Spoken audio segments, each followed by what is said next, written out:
La plus grande tristesse de la vie de Jimmy Mohamed remonte au 12 juin 2015 lorsqu'il perdit brutalement son père, Abdelkader Mohamed, terrassé par une crise cardiaque à l'âge de 63 ans, sur un chantier à Saint-Denis où il travaillait depuis 3 décennies.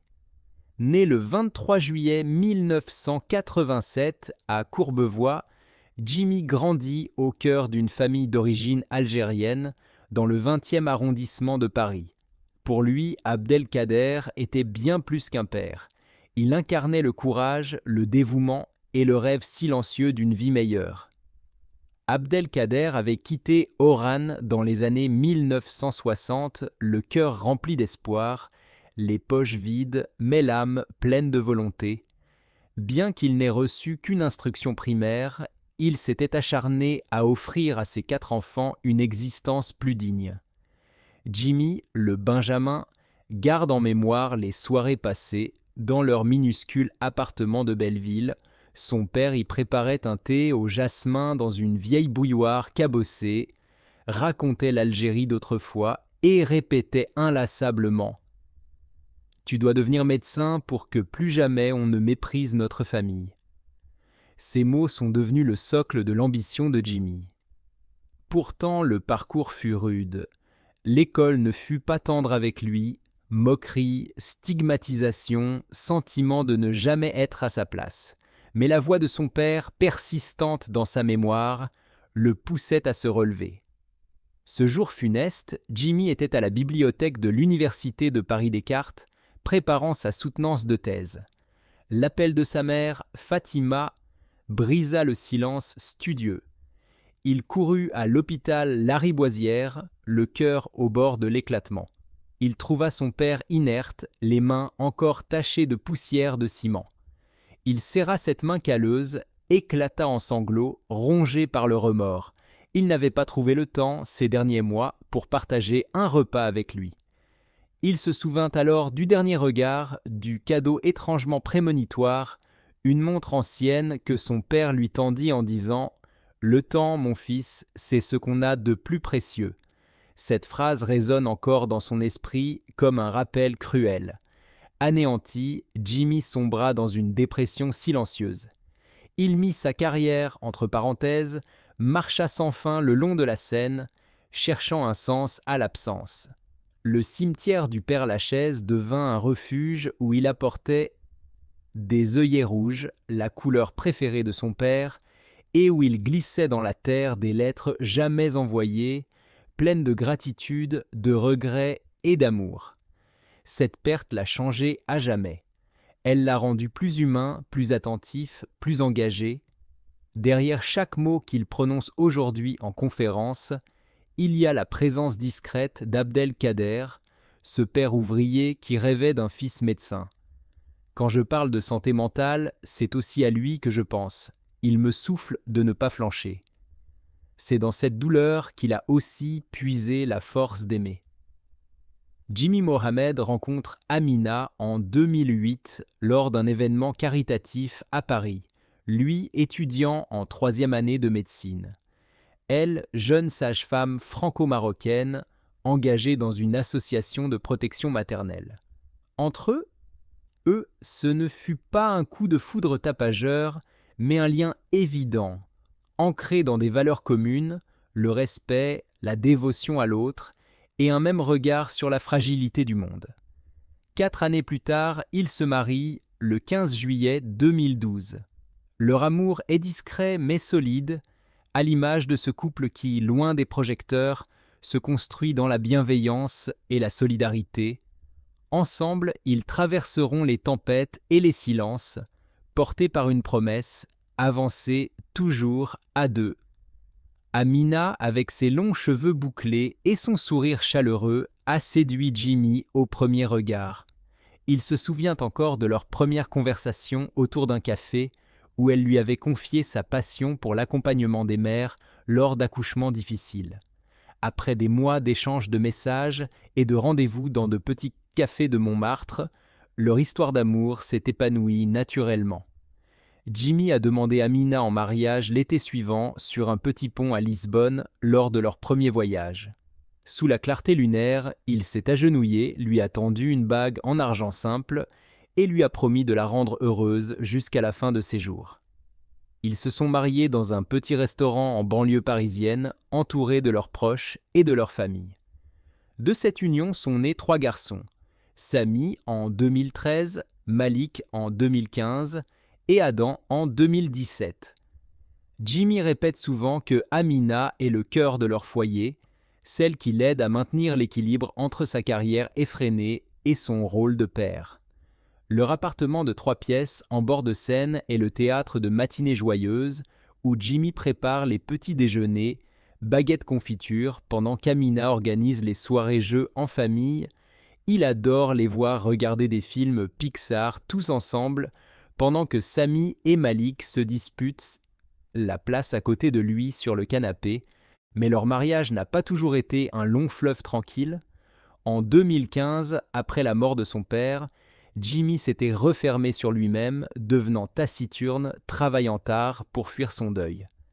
Amina, alors enceinte de Malik, portait à elle seule la charge émotionnelle du foyer. Elle veillait parfois jusqu'à 2 heures du matin pour le réconforter, le serrant dans ses bras pendant qu'il pleurait de culpabilité, craignant de l'épuiser elle aussi. Jimmy a su transformer cette douleur en force. Il est devenu une figure emblématique de la médecine médiatisée, apparaissant sur les plateaux pour vulgariser la santé. Il expliquait avec simplicité les bienfaits des oméga 3 ou les dangers du manque de sommeil. Très vite, il est devenu un visage familier, publiant des vidéos courtes sur la nutrition et l'exercice.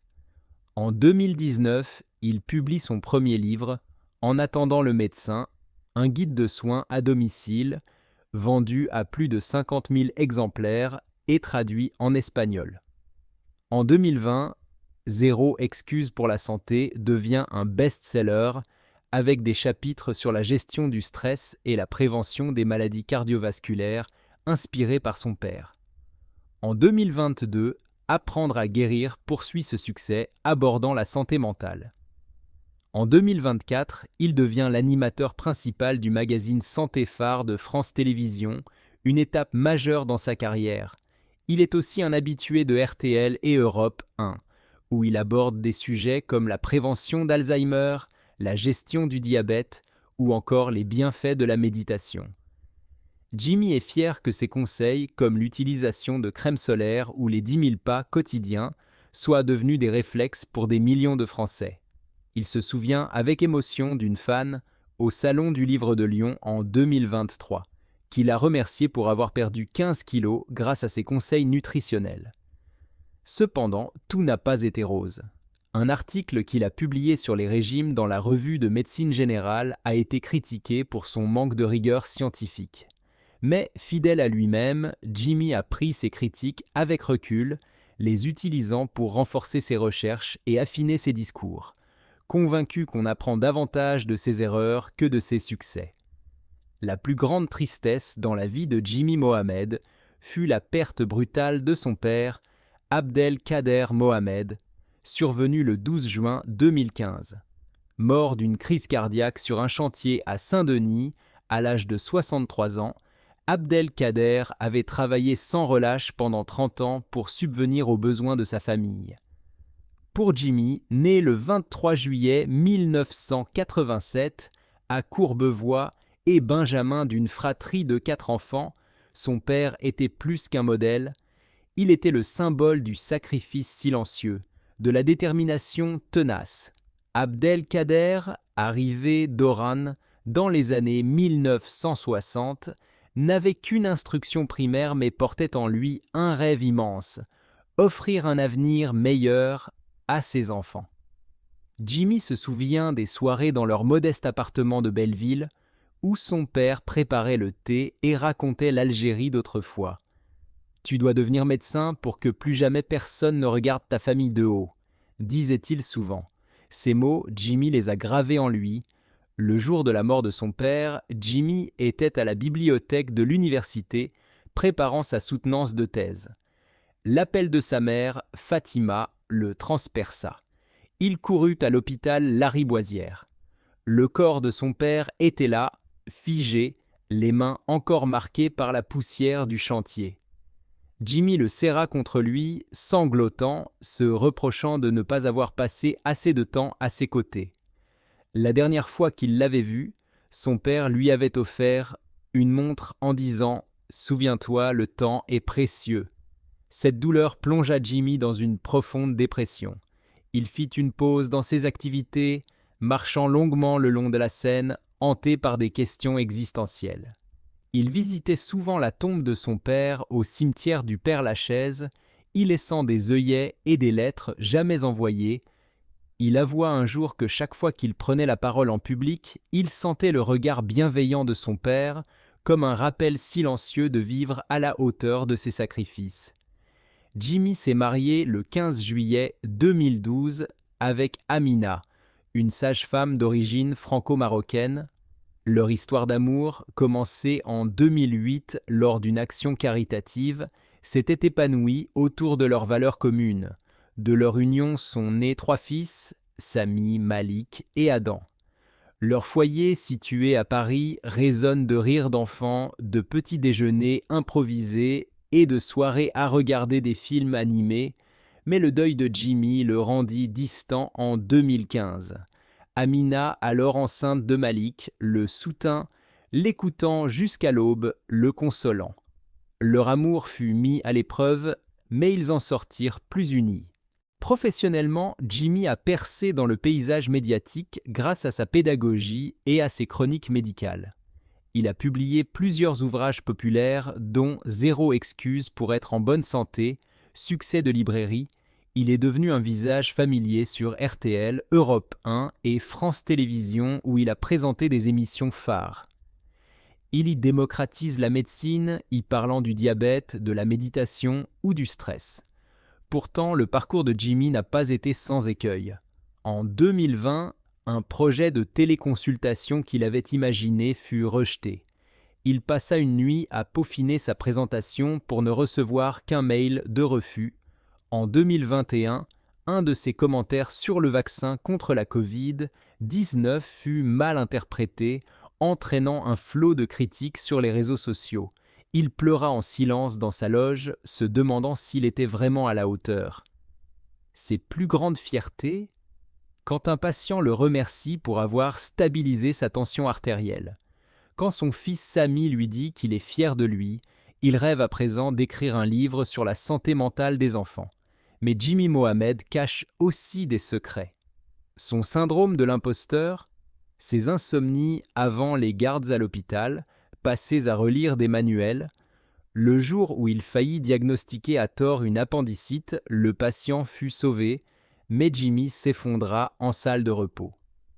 Depuis, il suit une thérapie discrète. Il pleure de ne pas voir plus souvent sa mère, décédée en 2018. Il pleure aussi le roman qu'il n'a jamais osé publier. Oui, Jimmy Mohamed est médecin, chroniqueur, père, mais surtout un homme qui transforme les cicatrices de sa vie en lumière pour les autres. Il gardait ses histoires dans une boîte en bois glissée sous son lit, sans jamais les montrer à Amina ni à ses amis, de peur d'être jugé irréaliste. L'une d'elles, écrite en 2020, racontait l'histoire d'un médecin immigré à Paris, en quête de sens dans sa vie, un récit profondément inspiré par son père. Il pleura en la terminant, comme s'il s'adressait à Abdelkader à travers chaque ligne. Amina lui prit la main ce soir-là et murmura « Tu n'as pas besoin d'être fort tout le temps, je suis là pour toi ». Un autre défi frappa leur couple lorsque Jimmy débuta dans l'émission Le Magazine de la Santé en 2017. Son emploi du temps effréné entre SOS médecins et les tournages le tenait souvent éloigné du foyer.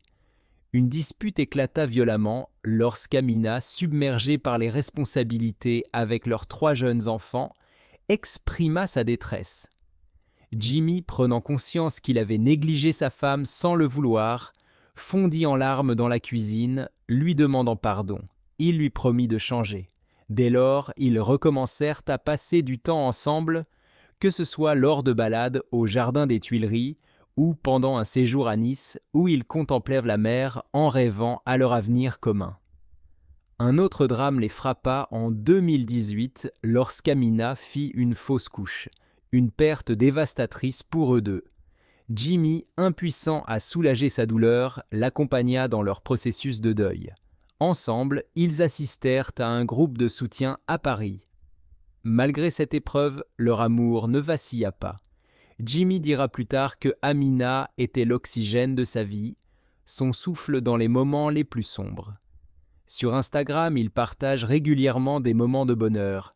Une photo prise en Provence en 2023 le montre, souriant au milieu d'un champ de lavande, la main d'Amina dans la sienne. Mais la plus grande tragédie de la vie de Jimmy Mohamed survint le 3 novembre 2017 lorsqu'il fut victime d'un grave accident de la route sur la 6 entre Paris et Lyon. Il se rendait à un congrès médical où il devait donner une conférence sur la prévention des maladies cardiovasculaires, un sujet qui lui tenait particulièrement à cœur depuis la mort de son père. Sous une pluie battante, avec une visibilité réduite, un camion perdit le contrôle et heurta violemment la voiture de Jimmy. Sa Renault Captur fit plusieurs tonneaux. Il souffrit de 3 côtes fracturées, d'une lésion lombaire et d'hémorragie interne. Transporté en urgence à l'hôpital Édouard Herriot à Lyon dans un état critique, il fut placé sous respiration artificielle. Amina, alors enceinte d'Adam, apprit la nouvelle par un collègue de Jimmy. Elle quitta Paris en catastrophe pour rejoindre Lyon en pleine nuit. Lorsqu'elle arriva à l'hôpital, elle trouva son mari inerte, intubé, luttant pour sa vie. Elle s'effondra, craignant de le perdre à jamais.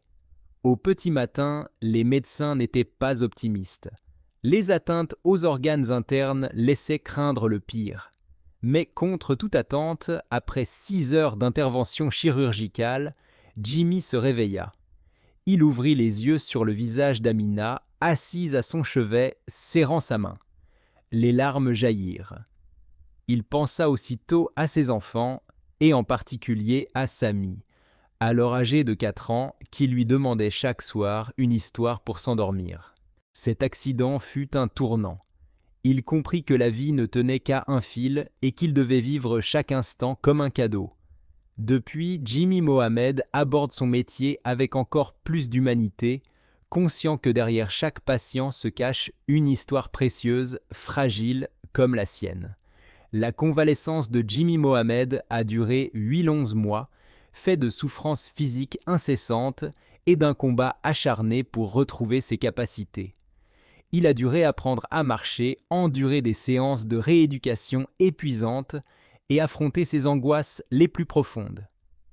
Il se souvient encore de ses jours passés au centre de rééducation de Vincennes, où il pleurait de frustration, incapable de soulever un haltère de 2 kilos. Amina, sa femme, était présente chaque jour, inlassablement. Elle lui apportait des photos de Samy et Malik, leurs 2 aînés, pour le motiver, pour lui rappeler pourquoi il devait tenir bon. Cet accident a marqué un tournant radical dans la vie de Jimmy. Pendant ces mois de solitude et de douleur, il a commencé à tenir un journal intime, consignant ses réflexions sur la fragilité de l'existence, sur la peur de mourir, sur le sens de la résilience. Ce journal deviendra plus tard la base de son best-seller de 2020, « Zéro excuse pour être en bonne santé », il dira « L'accident m'a réveillé. J'allais trop vite, je faisais tout pour les autres, mais je ne m'écoutais plus. » Il a compris qu'il devait ralentir, apprécier chaque instant et surtout partager son expérience pour alerter les autres. La santé n'est pas un luxe, c'est une urgence quotidienne. En 2024, à 37 ans, Jimmy Mohamed jette un regard humble mais reconnaissant sur son parcours. Il sait que ses succès comme ses échecs l'ont façonné. Son aventure médicale commence à l'université Paris-Diderot, où il obtient son doctorat en 2013 avec une thèse audacieuse. Les complications de la constipation chez les patients psychiatriques hospitalisés. Un sujet peu exploré, mais qui prouve déjà sa volonté d'aborder les angles morts de la médecine. Entre 2011 et 2015, il officie en tant que superviseur médical pour des événements internationaux, notamment au sein du service médical international d'assistance. Il intervient lors de marathons à Paris, de conférences PO à Dubaï et affine son sang-froid dans des contextes de crise. Il raconte notamment cette fois lors du marathon de Paris en 2012 où il réanime un coureur en arrêt cardiaque. Ce jour-là, j'ai compris que la médecine, c'est une mission. En 2016, il rejoint SOS Médecins, une association d'urgence à domicile. Il sillonne Paris et sa banlieue, entre les petits appartements surchauffés de Belleville, les villas feutrées de Neuilly et les quartiers populaires de Saint-Denis. Il découvre une France multiple, parfois oubliée. Un soir d'hiver en 2017, il est appelé chez une femme de 80 ans en détresse respiratoire. Elle lui prend la main, le regarde dans les yeux et murmure « Vous êtes un ange ». Ces instants de vérité, bien plus que les plateaux télé, ont cimenté sa foi dans sa vocation. C'est justement en 2017 que sa carrière médiatique débute, un peu par hasard. Il est invité à intervenir dans Le Magazine de la Santé sur France 5. Son style est direct, clair et sans jargon. Il parle de cholestérol comme on parlerait à un ami. Il devient vite un chroniqueur apprécié, le médecin qu'on comprend, celui qui ne juge pas. Il explique les effets de l'oméga 3, les pièges du sucre, l'importance du sommeil réparateur. Il vulgarise sans infantiliser. La télévision devient un prolongement naturel de sa vocation, soigner mais aussi prévenir.